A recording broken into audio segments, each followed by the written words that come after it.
Seguimos hablando del tema, es un tema apasionante, es un tema que ha conmovido, sacudido a la humanidad completa, pero en este momento importa qué es lo que está pasando en los Estados Unidos, qué es lo que lleva a esto. La mayor parte de la gente joven no recuerda asesinatos o magnicidios. Nosotros recordamos, bueno, algunos en nebulosa, John F. Kennedy, Robert Kennedy, candidato en las primarias a ganar por el Partido Demócrata e iba a ganar las elecciones si lo postulaban, también fue asesinado, después el intento a Ronald Reagan, pero antes Abraham Lincoln y muchos otros. En Estados Unidos esto es más frecuente de lo que uno cree. Vamos a hablar con José Gómez, quien es abogado y analista de data electoral, para que nos hable de cómo está la situación ahora y de esta polarización que se está viendo en los Estados Unidos. ¿Esto es algo nuevo o esto es algo de toda la vida? Bienvenido. Buenas noches. Gracias por estar con nosotros. Tenerte de vuelta. Vine Gracias. 2 veces en 17 días. O sea te queremos, José, te queremos. No está fácil. Miren, realmente yo creo que si vamos a resumir, para tratar de hacerlo lo más breve posible, porque es un tema enormemente amplio. Sí. En Estados Unidos ahora mismo hay una distancia muy grande entre las posiciones de los dos partidos principales, al punto de que uno ve al otro como una amenaza para la propia existencia de la nación. Y cuando tú llegas a ese nivel de distancia donde no hay puntos en común, pues obviamente un país que ha tenido históricamente magnicidios, violencia política, con una gran cantidad de armas, pues esto es como una olla de presión. Exacto, a punto de estallar. Y lamentablemente, pues ha sucedido esto, pero esto es digamos, un punto de inflexión de algo que ya viene aconteciendo. En Estados Unidos hemos tenido violencia política dentro de la casa de Nancy Pelosi, que era la líder de la mayoría demócrata en el Congreso. Su esposo fue agredido por una persona que entró a su casa con la intención de matarla a ella. Sí. Y mucha gente del otro bando político se burló de esa situación. Sí. Entonces tuvimos también un ataque al Capitolio. Armado, ¿tú entiendes? Eso a la casa del gobierno, donde mientras policías, se estaba llevando a cabo el momento más solemne en la democracia norteamericana, que es cuando se certifican los votos electorales que designan al presidente, cosas nunca vistas y antes pensadas.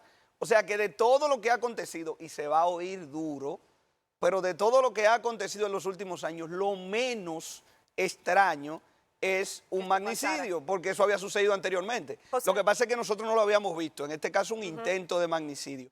Claro, también hay muchos republicanos que han sido víctimas de agresiones. Por ejemplo, Steve Scalise, un representante en un juego benéfico de béisbol, fue agredido, que quedó paralítico inclusive. O sea que es una violencia política que se extiende a lo largo de los diferentes partidos y de las diferentes tendencias en Estados Unidos. O sea, sabemos que por el tiempo que ha transcurrido desde el ataque, todavía no hay datos suficientes para hacer un análisis más profundo de cómo podría estar afectando, cómo va a afectar a la actual campaña política. Pero desde tu perspectiva, ¿qué podría pasar? Y si crees que este ataque podría bajarle a la retórica de violencia entre ambos bandos o todo lo contrario. Sí, en el primer punto, a mí me gusta esperar la data para después analizarla, porque yo creo que hay gente que es mejor que yo en eso de adivinar. A mí, yo no soy bueno adivinando.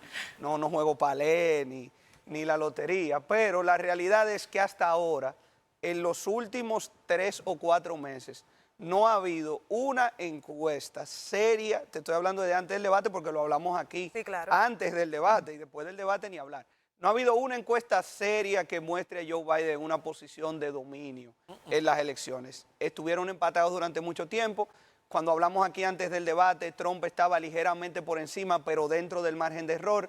Después del debate, muchas encuestas han colocado a Trump por encima del margen de error en todos los estados claves. Así es. En todos, o sea, en los del sur y en los del norte. O sea que hoy, y bueno, faltan 20 años, o sea, cuatro meses son 20 años como ha sucedido esto, pues hoy yo creo que si me toca a mí analizar los números apuntan a una victoria de Donald Trump dentro de los márgenes propios de una sociedad polarizada. Cambio de retórica, 48, 45...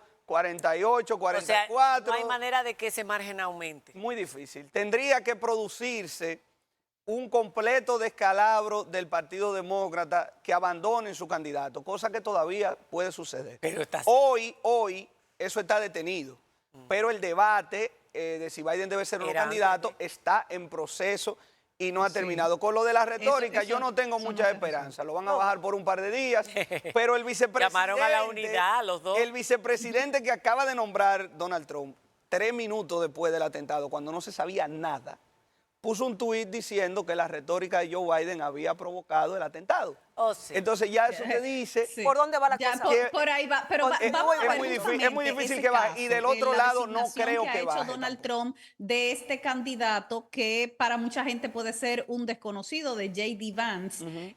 ¿Cómo ves tú la lógica del presidente Trump de escogerlo a él, que también apela a una base electoral parecida a la que ya lo sigue a él, que es esa clase media, blanca, conservadora, en vez de elegir a otras personas que estaban también ahí en la mira entre los posibles candidatos que podían atraerle quizás el voto latino o el voto afroamericano? Mira, esto es una elección que habla de que él se siente muy cómodo con sus números, porque es para, digamos, mover la base, porque él es un tipo que va muy a la base. Y él tiene también una historia un poco distinta a otros candidatos. Él atacó a Donald Trump. Ustedes han escuchado que en estos Sí. días hay gente que ha dicho, bueno, pero que la retórica de los demócratas de llamarle Hitler a Donald Trump ha provocado El mismo Biden dijo que él era una amenaza para pero los Estados J.D. Unidos. Vance en el 2016 lo comparó con Hitler. Así es. J.D. Vance dijo que Donald Trump era opio para la clase blanca. ¿Cómo ha cambiado de La opinión? clase blanca pobre. Entonces, él ha cambiado sus posiciones, como ha hecho muchos en el Partido Republicano, a imagen y semejanza de su líder.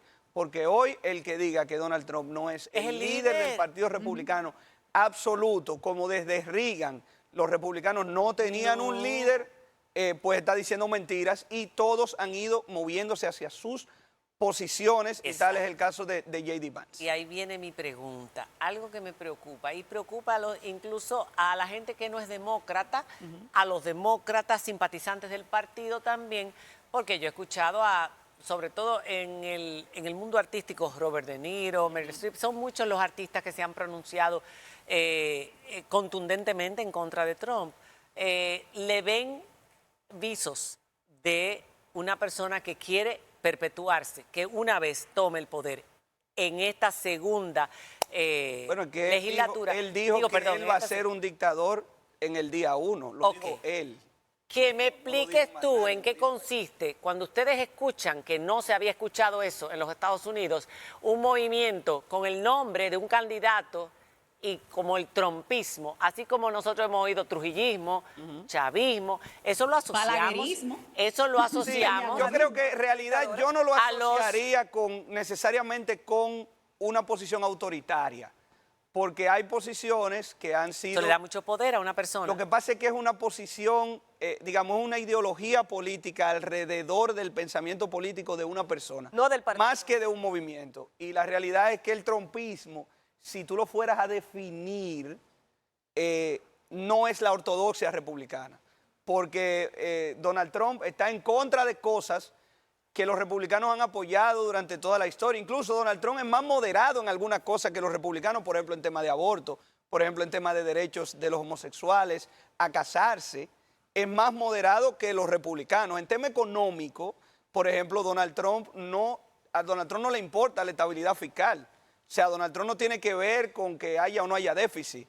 Donald Trump va con cierto asistencialismo que los republicanos no van. O sea, él tiene posiciones que son más moderadas en algunos temas. ¿Cuál es el tema primordial del trumpismo? Más que eso, es una actitud desafiante que no es propia del conservadurismo, porque el conservador busca mantener lo que está Exacto, a partir conservarlo. de los valores tradicionales.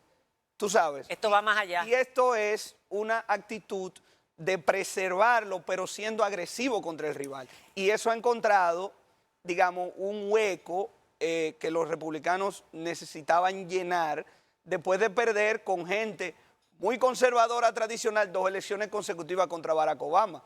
Porque a mí no se me ocurriría que Donald Trump haría lo que hizo John McCain, que en el medio de un rally, una señora empezó a decir: a mí me preocupa que Obama sea presidente, porque Obama es musulmán y nosotros estamos en guerra contra los musulmanes. Y McCain dijo, no, no, no, señores, espérense. Un segundo. Barack Obama es un norteamericano igual que yo. No estamos de acuerdo. Esos tiempos ya están en el pasado. Eso no lo va a hacer Donald Trump. Ya esto ha pasado. Esa caballerosidad Ese en discurso, la esa campaña. elegancia. no lo va a hacer. Esta consideración. Entonces, esas posiciones conservadoras, y podemos después analizar por qué se radicalizaron, porque si sentamos a alguien aquí con pensamiento conservador, te va a decir que la izquierda norteamericana lo llevó a ellos a tomar esas posiciones. Pero eso es lo que ha movilizado el descontento de mucha gente que se siente desplazada por la diversificación de los Estados Unidos. Entonces, eso es más complejo. Yo creo que ustedes deberían invitar un par de politólogos, mira, lo vamos a hacer. pero eso es bien complicado. Él ha apelado a ese resentimiento que tiene un sector de la sociedad norteamericana, grupos, países, estados sobre todo, que tienen... No, y que todos somos en algún momento nacionalistas, porque es exacto, que pero el cuando nacionalismo tú sientes que te están desplazando, sí, tu pero reacción. el nacionalismo es peligroso, lo hemos visto en el pasado. El que no conoce la historia, que empiece a buscar en la historia para que vea lo peligroso del nacionalismo y hasta dónde lleva menospreciar o desestimar como una amenaza, un comportamiento y un discurso nacionalista, que es peligroso. Para cerrar, la gente va a decir, ustedes están hablando mucho de Estados Unidos, pero ¿y en qué me afecta a mí lo que pasa en los Estados Unidos? Trump no nos hizo ningún daño, al contrario, Trump tuvo un gobierno que no nos afectó a nosotros como dominicanos o como latinoamericanos. Si ganara Donald Trump, muchos norteamericanos dicen, y sobre todo los demócratas, que Estados Unidos se va a una debacle. Sin embargo, otros dicen, no va a haber guerras, porque durante el periodo de Trump no los hubo, la economía va a ir bien, etcétera. Para nosotros los latinoamericanos, ¿cómo va a influir? Porque definitivamente lo que estamos viendo es que va a ganar. Sí, yo lo que creo es que primero tenemos que esperar, porque ahora hay que ver si él se siente con cierta mayoría, cómo él trata también de moderar algunos comportamientos para gobernar, porque si hay algo que él no tiene, un pelo de tonto. Yo creo que eso está claro, de que en los momentos donde él ha tenido que tomar posiciones con cierta disciplina, lo ha sabido hacer. Entonces, yo creo que hay que esperar, estamos muy lejos todavía, yo sé que va muy rápido el ciclo informativo, y por ese punto tenemos que esperar. Yo creo que lo principal que puede perjudicar no solamente a la República Dominicana, sino al resto del mundo, no de Trump solamente, sino de la retórica que se está viendo, es que esa polarización penetre a otro país. Traslade. Aquí tenemos mucha gente que le encantaría que eso sucediera. Claro. Entonces yo creo que la clase política dominicana, que ha sido muy madura, que ha sabido mantenerse al margen de esto, que nosotros sabemos tener debates civilizados aquí, Así es. donde podemos decidir, bueno, fulano puede ser presidente porque yo estoy de acuerdo con él o con esto o con aquello. Pero no nos insultamos. Pero no hemos llegado ahí y no debemos, porque No, lo que uno así ve es. en redes a veces mete miedo Sí. y ese ecosistema de las redes sociales viene con mucha fuerza, la gente se adelanta, fija posiciones, se falta el respeto Así es. y entonces, bueno, después se hace difícil recogerlo. Gracias, José, por haber A estado con ustedes. nosotras y con todo nuestro público. Un fuerte aplauso para José Gómez y a ustedes, los estudiantes.